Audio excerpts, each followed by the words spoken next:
semuanya, balik lagi ke Kebun Kampung Channel bersama saya Sarah di Ngobras sore. Kalau misalnya kita sampai di Ngobras ini, mohon maaf bahasanya agak informal ya Ibu pertama-tama, dan juga seperti biasa saya kedatangan dua tamu spesial hari ini. Nah, boleh diperkenalkan dirinya Bu, silakan.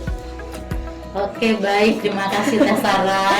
Iya. Saya Des Maniarti, senang dipanggil Ibu Des. Saya dari Poltekkes Kemenkes Bandung, dari jurusan keperawatan. Ya, alhamdulillah kami kesini melakukan kegiatan pengabdian masyarakat tentang mengenali gangguan jiwa secara dini. Ya, kalau ibunya dari terima kasih Mbak Sarah. Halo bapak-bapak, ibu-ibu semua. Nama saya Sri Kusmiati. Saya lebih senang dipanggil Ibu Enci. Ya, mahasiswa senang sekali memanggil saya Ibu Enci. Saya bertama dengan Ibu Des melaksanakan kegiatan Tridharma Perguruan Tinggi sebagai dosen adalah salah satunya pengabdian masyarakat yang kebetulan saat ini kita sedang bersama Teh Sarah di Kelurahan Kebon Kampung ya. Baik, terima kasih. Iya. Nah, Bunci, aku boleh nanya-nanya ya. Nah, sebenarnya hari ini tuh ada kegiatan apa aja gitu? Tadi tuh yang tentang deteksi dini gangguan jiwa itu tuh apa aja sih Bu Ya. kegiatannya? Baik. Tadi kami sangat senang diterima dengan Bapak Lurah ya, dengan partisipasi dari ibu-ibu kader kesehatan terkait dengan deteksi dini ODGJ ini. Tadi kita sudah mengadakan pelatihan, diawali dengan mengecek dulu kemampuan ibu-ibu terkait dengan deteksi dini gangguan jiwa ini. Alhamdulillah mereka cukup berpartisipasi aktif, pesertanya cukup banyak ya, dari perwakilan kader di seluruh kelurahan Kebon Kampung itu dihadiri oleh kurang lebih 25 peserta, dimulai dari tadi jam 9 dan baru saja selesai kita sudah sampai dengan latihan bagaimana cara deteksi dini untuk mendeteksi bagaimana gangguan kecemasan pada masyarakat di Kebon Kampung. Ya, baik. Jadi Bu, kalau boleh tanya lagi nih, ya pasti boleh dong ya. Ya, boleh, silakan. Namanya podcast, nggak nanya bukan podcast. Bu, kalau misalnya gangguan jiwa yang sering terjadi di masyarakat itu tuh apa aja sih Bu, dan kenapa Kiara Condong khususnya Kebon Kampung ini yang terpilih jadi tempat pelatihan nih dari Poltekkes? Ya, baik Ibu Desi kayaknya. Ya, silakan. Baik, Teh Sarah, gangguan jiwa itu sebenarnya banyak ya. Kalau dibagi menjadi diklasifikasikan itu terdiri dari dua, gangguan jiwa ringan dan gangguan jiwa berat. Nah, tapi dari gangguan jiwa ringan dan berat ini yang paling banyak terjadi di masyarakat itu adalah kecemasan, kemudian depresi, yang gangguan jiwa beratnya tadi psikotik gitu. Ya, nah gangguan jiwa kecemasan sama depresi itu bisa ringan, bisa berat. Ringan kalau dia masih mampu menilai dirinya sendiri, menyadari bahwa dirinya mengalami gangguan. Tetapi cemas dan depresi itu bisa menjadi berat ketika dia tidak bisa lagi menilai realita.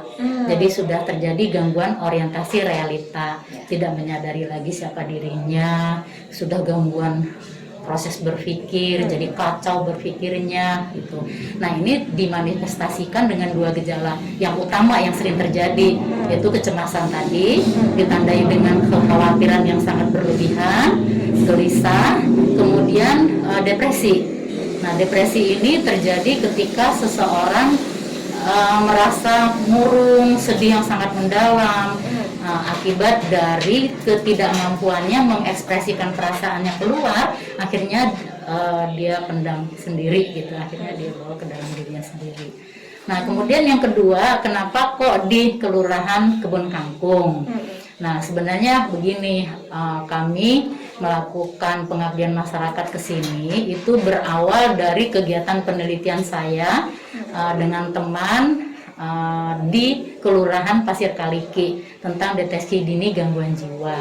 Nah, saat itu kemudian hasil penelitiannya ternyata bermakna nih ya, bahwa kader-kader yang kita latih di situ mampu mengaplikasikan ilmunya, pengetahuannya meningkat, kemudian keterampilannya melakukan deteksi dini juga meningkat.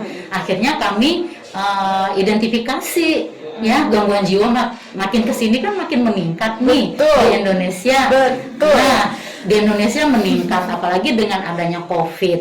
Kemudian ngapain sih kok jauh-jauh di Indonesia? Udah aja yang di Jawa Barat. Nah, pas di Jawa Barat, pas diidentifikasi, saya baca waktu itu di mana di majalah ya. Itu katanya tertinggi itu adalah di Kelurahan Babakan Sari. Gitu. Jadi di wilayah Puskesmas Babakan Sari. Nah, ketika itu kami mengidentifikasi ternyata di situ banyak yang mengalami gangguan jiwa dan dengan gejala kemarahan. Nah, setelah diidentifikasi di kecamatan di Kelurahan Babakan Sari itu ternyata kader-kadernya sudah dilatih. Gitu. Nah, sudah terlatih, kemudian kami telusuri lagi, ada informasi dari Puskesmas katanya untuk Kelurahan Kebun Kangkung, kemudian Kebun Jayanti itu belum dilatih kadernya. Jadi kadernya belum tersentuh lah tentang pengetahuan tentang gangguan jiwa. Nah, akhirnya disarankan oleh Puskesmas untuk melakukan pengabdian masyarakat di 2 kelurahan. Jadi sebelum kesini Teh Sarah, kami sudah melakukan pengabdian masyarakat di Kelurahan Kebun Jayanti. Itu tangga kita dulu. Iya. Jadi ini yang kedua kalinya kita mengadakan pengabdian masyarakat. Tapi alhamdulillah ya tadi dari interaksi yang kami lakukan, kami sangat appreciate sekali, terutama dengan Pak Lurahnya, ya fasilitas yang kami dapatkan. Artinya kami difasilitasi gitu untuk melakukan ini. Kemudian kader-kadernya juga sangat antusias. Ya, partisipasinya sangat bagus. Iya. Kami juga senang Pak Lurahnya juga mengikuti kegiatan ini. Dari awal sampai jadi tidak ditinggal sama Pak Lurahnya, jadi kita betul-betul senang ya. Ya ampun. Terus sekarang, silakan Bu. Ya, jadi itu alasannya kenapa kok kami melakukan di Kelurahan Kebun Kangkung ya. Gitu. Banyak kok berarti ya di kita ini, tapi banyak juga yang belum mengenali sejak dini gimana sih. Jadi orang-orang cenderung pada bahasanya self diagnose ya Bu ya. Iya, betul. Self diagnose. Saya kayak gini, jangan-jangan saya depresi. Itu sebenarnya salah ya Bu ya. Jadi sebenarnya yang benar itu untuk mengenali itu kayak gimana nih, bahwa kita kalau kita itu memiliki gangguan jiwa gitu. Iya. Sebenarnya ketika kita merasa ada sesuatu yang tidak seperti biasanya terjadi dalam diri kita, itu sudah dikatakan gangguan, ya, sudah dikatakan tidak sehat gitu. Karena ini bahasanya tentang gangguan jiwa, ya berarti tidak sehat jiwanya. Nah, tadi Teh Sarah bilang, mungkin saya depresi. Nah, itu betul sekali bahwa itu kurang tepat karena belum dites gitu ya. Belum dites karena gini Teh Sarah, ada alat ukurnya untuk mengetahui apakah kita sedang mengalami kecemasan atau depresi atau ODGJ, gangguan jiwa berat ya, psikotik. Nah, alatnya itu salah satunya yang sedang digalakkan sekarang itu di Puskesmas dan sebagainya itu SRQ. Jadi SRQ itu self reporting questionnaire. Jadi seseorang diharapkan mampu mengidentifikasi secara mandiri dirinya apakah mengalami gangguan jiwa atau tidak. Kalau dia mengalami gangguan jiwa apa yang ada di situ? Apakah kecemasan, depresi, atau psikotik dan sebagainya. Nah, kalau sudah mengisi kuesioner itu, nah di situ kan nanti ketahuan tuh. Nah, kalau ternyata memang depresi, ya berarti depresi gitu. Nah, itu biasanya ada kuesioner itemnya terdiri dari 29 item.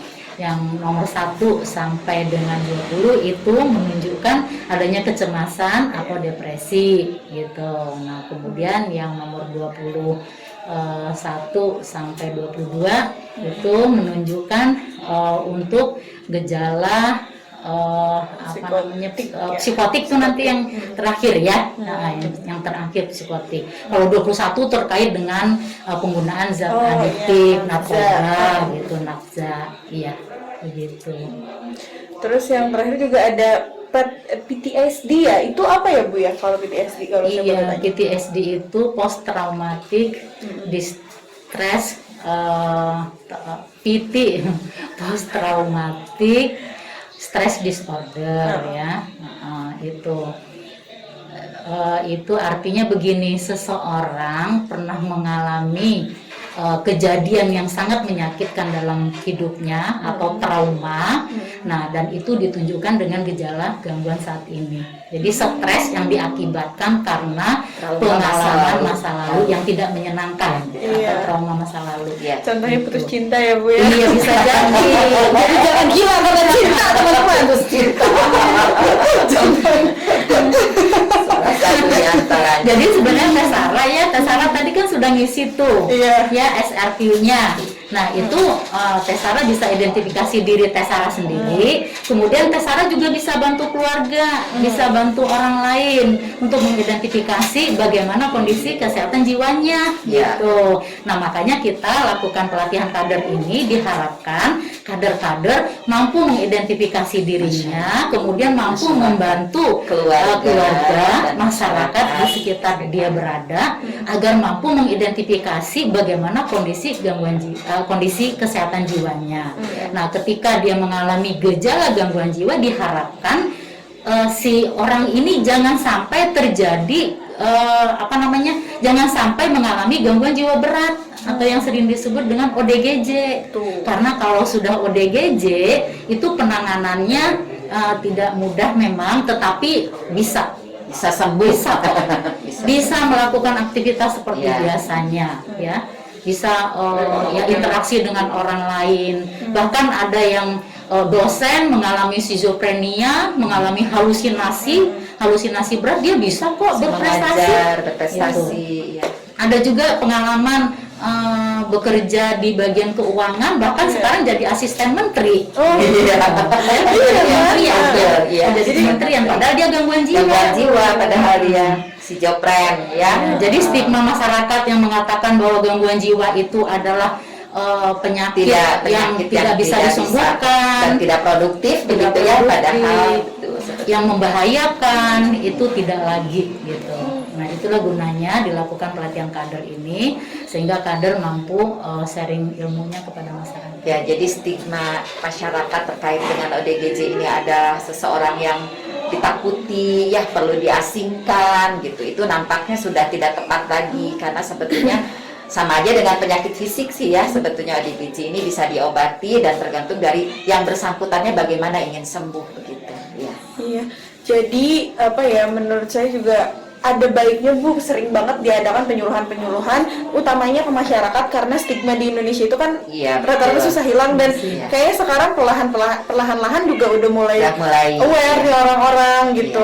Dan juga kebanyakan nih kalau misalnya anak muda seperti saya, kebanyakannya tanpa kita tes dulu udah ngambil kesimpulan sendiri. Nah itu yang salah kan, jadi penanganannya seringnya salah gitu. Ada baiknya untuk langsung ngobrol dengan ahlinya, Ibu. Sekaligus dan salah pintar. Nah tapi setelah kita mengenali, jangan-jangan nih aku tuh ada yang nggak beres nih gitu. Jangan, kan tadi balik lagi ya, penanganannya takutnya salah. Nah, cara menangani yang tepat itu seperti apa Bu, ketika kita sudah tahu kalau kita tidak baik-baik aja? Ya, cara penanganannya sebenarnya ada dua ya.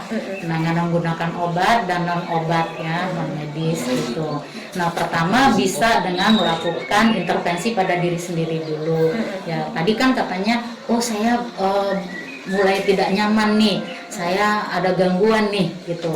Identifikasi penyebabnya, kemudian lakukan berbagai cara yang biasa dilakukan. Nah kalau yang berbagai cara yang biasa dilakukan itu tidak berhasil, nah segera cari bantuan gitu ya. Jangan biarkan sendiri gitu, jangan atasi sendiri.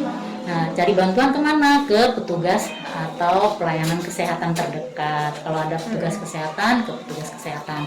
Nah, salah satunya untuk yang ringan itu kami bekali pada kader dengan pelatihan saat ini. Itu untuk depresi, kemudian untuk kecemasan dalam arti level ringan ke sedang. Karena kalau depresi berat, kecemasan berat itu butuh obat gitu. Nah, bagaimana caranya? Pertama, bantu dia untuk menyadari bahwa dia sedang mengalami gangguan, yaitu cemas misalnya. Nah, setelah dia sadar, identifikasi penyebabnya kira-kira apa. Kemudian lakukan berbagai cara yang bisa lakukan. Nah, tanyakan dulu cara apa sih yang sudah pernah dilakukan. Misalnya dia bilang, saya selama ini kalau cemas curhat gitu. Nah, bagaimana hasilnya? Nah, curhat pada orang yang dipercaya itu bagus, ya bisa mengurangi beban pikiran dan perasaan. Jadi gitu. jangan banyak mendem teman-teman. Iya, tidak penting. Ngebatin. Betul. Iya. Nah, tetapi ketika kita sudah cari bantuan ya tetangga, teman saudara tidak bisa, nah datangi petugas kesehatan gitu. Nah, kami mengajarkan pada kader tadi yaitu teknik relaksasi ya, karena teknik relaksasi ini dapat membuat merangsang sistem hormon di dalam tubuh, yaitu hormon-hormon bahagia ya, endorfin misalnya itu jadi teraktivasi, sehingga kalau hormon itu teraktivasi, produksi endorfinnya banyak, itu si orang ini jadi tenang, Relax. nah jadi relax. Betul. Jadi relaksasi napas dalam membuat relax, itu alasannya. Nah, kalau sudah relax dia menjadi tenang, setelah tenang dia kan jadi bisa berpikir jernih nih, ya bisa jadi tahu bagaimana solusinya, mencari solusi terhadap persoalan yang sedang dihadapinya gitu. Jadi kalau pikirannya ruwet, pikirannya kusut, boro-boro meminta bantuan ya, gitu. Jadi itu alasannya ya kenapa kami lakukan teknik relaksasi pada pelatihan kader ini. Gitu. Tapi ketika itu tidak bisa dilakukan, jangan biarkan ya. Kalau diri sendirinya tidak mampu melakukan lagi, keluarga harus aware pada orang ini. Jadi keluarga inisiatif bahwa dia ke petugas kesehatan, ke puskesmas atau ke rumah sakit jiwa biasanya gitu. Kenapa? Supaya segera teratasi secara dini. Karena kalau sudah ODGJ seperti saya katakan tadi, butuh perawatan yang lama, butuh obat-obatan yang lama gitu. Jadi itulah peran kader, diharapkan nanti mampu mengidentifikasi gangguan jiwa secara dini. Kalau dia sehat tinggal tingkatkan kesehatannya. Kalau sudah mulai mengalami gangguan yang ringan bisa diajarkan dengan berbagai cara, salah satunya teknik relaksasi napas dalam. Nah, kemudian hipnotis 5 jari. Iya. Hipnotis 5 jari. Kemudian ketika kader tidak mampu menanganinya, kader rujuk ke puskesmas. Dan juga untuk orang-orang yang merasa dirinya tidak baik, alangkah baiknya untuk memberanikan diri untuk, kan itu Bu, itu tuh salah satu masalahnya adalah kebanyakan orang itu nggak berani untuk datang ke ahlinya karena mereka enggak, aku takut didiagnosa nanti aku disangka orang gila katanya, kan kayak gitu. Iya, Padahal nggak betul. usah takut untuk pergi ke fasilitas kesehatan gitu, karena kalau butuh kenapa enggak. Ya, jadi ini sama aja dengan kita pada saat mempunyai penyakit fisik begitu ya. Jadi penyakit jiwa itu memang perlu segera ditangani oleh diri sendiri, oleh dukungan keluarga, dan datang ke tenaga kesehatan untuk mendapatkan pengobatan yang tepat begitu ya. Wah, iya, dan ya, semoga masyarakat semakin aware tentang gangguan jiwa dan terutama kecemasan juga ya, itu kecemasan tuh awalnya kan. Iya, betul. Nah, dan juga terima kasih Bu Des dan Bu Unci udah hadir di sama-sama. ngobrol bareng Sarah seperti biasa. Terima kasih juga Terima kasih juga. Amin, semoga Terima kasih Pak yang sudah memfasilitasi kita. Baik, kita happy ya. Hari ini kita happy ya. Harus happy. Iya, karena happy itu happy kok. Iya, karena happy itu diciptakan. Betul, betul. Happy itu adalah saat ini. Iya. Gitu. Bahagia itu dibuat. Iya, Ini bukan orang lain. orang lain. Cuma emosi ya. Baik, terima kasih telah hadir ke Ngobras. Sampai jumpa di episode selanjutnya. Jangan lupa subscribe ya. Bye.